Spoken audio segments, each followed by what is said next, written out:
আসসালামু আলাইকুম, welcome back to my channel. কেমন আছেন সবাই? আলহামদুলিল্লাহ, আমরা ভালো আছি। খুব ব্যস্ত সময় কাটাচ্ছি, তারপরও আপনাদের সঙ্গে শেয়ার করতেছি। আমার এই সুন্দর বাসাটা আমি ছেড়িয়ে দিলাম। আসলে কেন ছেড়ে দিলাম তা বলবো হয়তো এক সময়।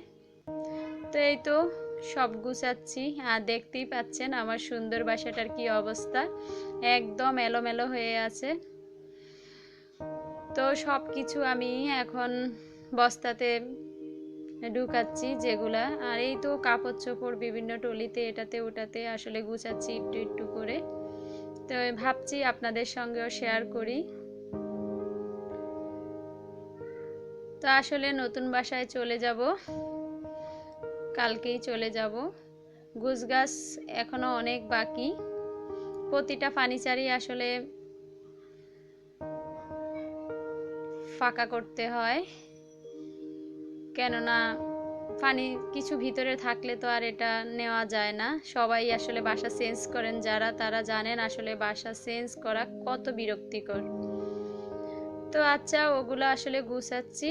আর সাথে তো আমার বারান্দায় আছে বিশাল গাছের বাগান, এগুলা তো নিতেই হবে, ঠিক না? শখের জিনিসগুলা কি আর ফেলে যেতে পারি? তাই আসলে খুব কষ্ট হচ্ছে, আর কি বলবো, আমার আজকে মনটা খুবই খারাপ।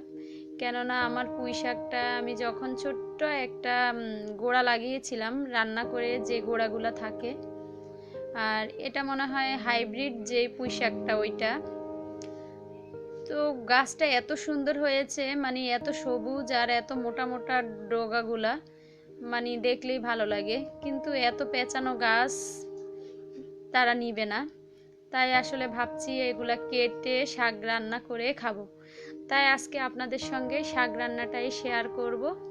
আর দেখতেই তো পাচ্ছেন নিষ্ঠুরের মতো সব গাছটা আমি টুকরো টুকরো করে কেটে ফেলছি। আসলে খুব খারাপ লাগতেছে, কিন্তু কিছু করার নেই। বাস্তবতা আসলে অনেক এমনই, আমরা যারা আসলে ভাড়া বাসায় থাকি, দেখা যায় যে প্রয়োজনের তাগিদে আজ এখানে কাল ওখানে যেতেই হয়। আর এগুলা আসলে ম্যানেজ করেই আমাদের চলতে হয়। আর বাসা চেঞ্জ করার সময় আসলে যত এই যে গাছগুলা তো দেখেনি কি পেঁচানো, তো অনেক গাছই আমার কেটে ফেলতে হবে। তা আমি সব যে গাছগুলা বেশি আসলে পেঁচানো সবগুলা তো নেওয়া সম্ভব নয়। আমি এগুলা আসলে খুলে খুলে কিছু খুলবো আর কিছু কেটে দিব, গোড়াগুলা রাখবো, আবার আসলে সজীব সতেজ হয়ে উঠবে। এই তো সবগুলা পুঁই শাকে আমি গোড়া রেখে রেখে আগাগুলা সব কেটে দিচ্ছি, যেমন ওদের নিতে সুবিধা হয়। তো পুঁই শাক আসলে আমার খুব পছন্দ। আর সকাল সকালে আমি এখন কাজকর্ম করি, দেখতেই তো পাচ্ছেন সূর্যটা একদম মাথার উপরে আস্তে আস্তে আসতেছে পূর্ব দিক থেকে। তো আমি শাক কাটতেছি, আর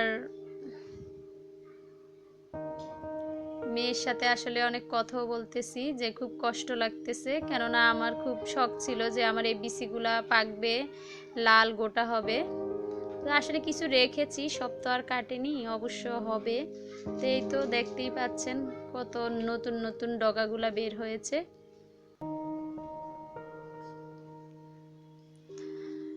তো এখন আমি এগুলাকে সুন্দর করে কেটে নিব। আর এই পুঁই শাকটা আসলে এই যে বিচিগুলা ডগাগুলার সাথে আলু দিয়ে শুটকি রান্না করলেও অনেক মজা লাগে। তো আমি আজকে এটা রান্না করব চিংড়ি মাছ দিয়ে। চিংড়ি মাছ দিয়েও আসলে খেতে অনেক মজা লাগে। যারা এখনও এভাবে রান্না করেননি, রান্না করে দেখতে পারেন। তো এই তো আমার কাটাকুটা শেষ, আমি এখন কয়টা আলু কেটে নিয়েছি। আর আসলে অনেক ব্যস্ত সময় কাটাচ্ছি। এখন এটা ধুয়ে চুলার উপর বসিয়ে আবারও কাজ করতে চলে যাব। একা হাতে সব করতে হচ্ছে আসলে। আমার বড় মেয়েটা তো বেশিও বড় না যে ও করবে, একটু কিছু গুছাতে দিলে পারে, কিন্তু এখন এগুলা কিভাবে বস্তাতে ঢুকাতে হবে, কি করতে হবে, এগুলো আসলে ও এত বুঝে না। তাই নিজেরই করতে হচ্ছে। তাই এখন রান্নাটা বসিয়ে আবার চলে যাব গোছগাছে। তো মাঝখান দিয়ে আপনাদের সঙ্গে আমি রান্নাটা শেয়ার করি। তো এই তো প্রথম তেলে আমি পেঁয়াজটা একটু 2-3টা কাঁচামরিচ দিয়েছি।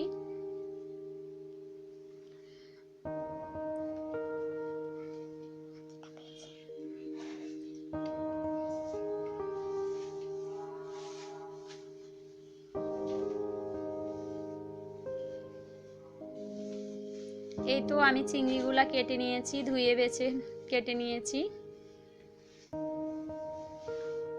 চিংড়িটা একদম ছোট না, আবার একদম বড় না, মাঝারি সাইজের চিংড়ি দিয়ে এটা আসলে ভালো লাগে। আর এটা একদম সাধারণ রান্না। এই তো লবণ দিয়ে দিলাম, একটু হলুদ দিব, একটু মরিচ দিব, আর কিছু না, একটু জিরা বাটা দিব। এটা দিয়ে আমি আসলে পুঁই শাকটা রান্না করব।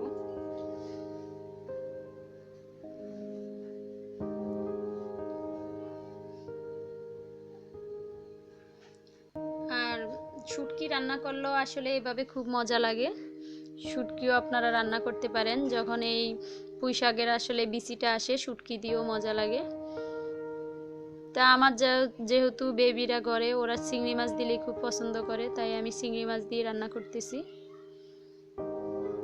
আর নিজের বাগানের নিজে পানি দিয়ে শাক হয়েছে এই ইট কাঠের শহরে, এটা আসলে ভাবতেই ভালো লাগে। আর শাকগুলো আসলে খাওয়ার পরে বলতেছি অনেক মজা হয়েছে, খুব মজা লেগেছে শাকটা। বাচ্চারাও আসলে আমার এই শাকটা খুব পছন্দ করে, যে আম্মু খাবো, এটা বারান্দার শাক, ওরাও খুব মজা করে খায়। তাই আমি আসলে সব সময় ফুল গাছের পাশাপাশি কিছু শাক লাগাই। আর এই তো পাশে আমি ছোট একটা ইলিশ মাছ ভুনা করে রেখেছি, আর ডাল রান্না করেছি। আর মাঝে মাঝে তো কাজ চলেই যাচ্ছে। তো সবাই দোয়া করবেন যেন ভালোভাবে নতুন বাসা সেট হতে পারি। আর অবশ্যই আপনাদের সঙ্গে শেয়ার করব আমার নতুন বাসাটা। আমার ভিডিও যদি আপনাদের ভালো লেগে থাকে অবশ্যই আমার চ্যানেলটি প্লিজ সাবস্ক্রাইব করবেন। আর যারা সাবস্ক্রাইব করেছেন তাদেরকে জানাই অসংখ্য ধন্যবাদ। আর ভিডিও দেখার পর অবশ্যই একটি লাইক দিবেন, তাহলে আমি মনে করি আমার ভিডিও কারো ভালো লাগে, ভিডিও করার অনুপ্রেরণা জাগায়।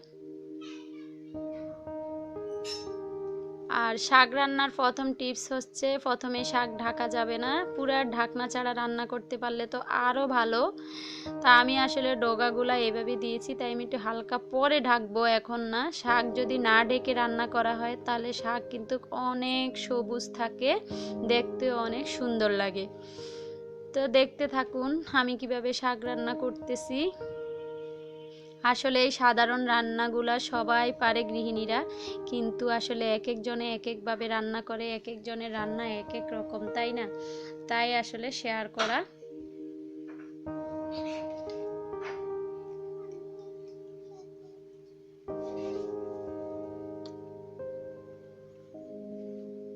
আর এই শাকটাতে আসলে কোনো পানি দিতে হয় না, শাকটা থেকে এইভাবেই ধোয়া, এই যে পানি উঠে গেছে, এটা সেদ্ধ হয়ে যাবে। আর যেহেতু একদম তাজা তরতাজা এখনই কেটে নিয়ে রান্না করতেছি, একদম শাকটা পুরো মিশে গেছে।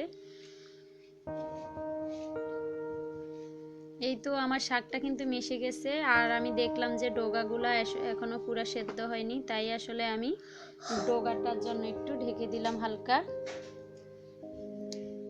আসলে আমার কিচেন রুমটা আপনাদের সঙ্গে শেয়ার করা হয়নি, কখনো ওভাবে ভিডিও করিনি।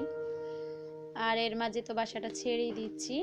আর এই তো রান্না বসিয়ে কিন্তু মাঝখানে এসে আমি 2-3 বস্তা বই ঢুকানো, তারপর বাচ্চাদের বইগুলা গোছগাছ, কিছু শোপিস, এগুলো আমি ঢুকাচ্ছি। আর আমার মেয়েও পিছনে একটু ভিডিও করলো। এগুলা করে আবারও রান্না দেখতেছি। আসলে আমরা যারা গৃহিণী কত কাজ করি তার তো শেষ নেই।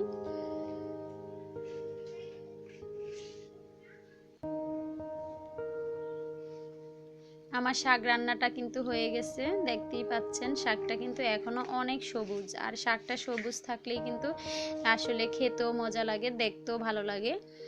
এখন ডগাগুলো পুরো সেদ্ধ হয়ে গেছে।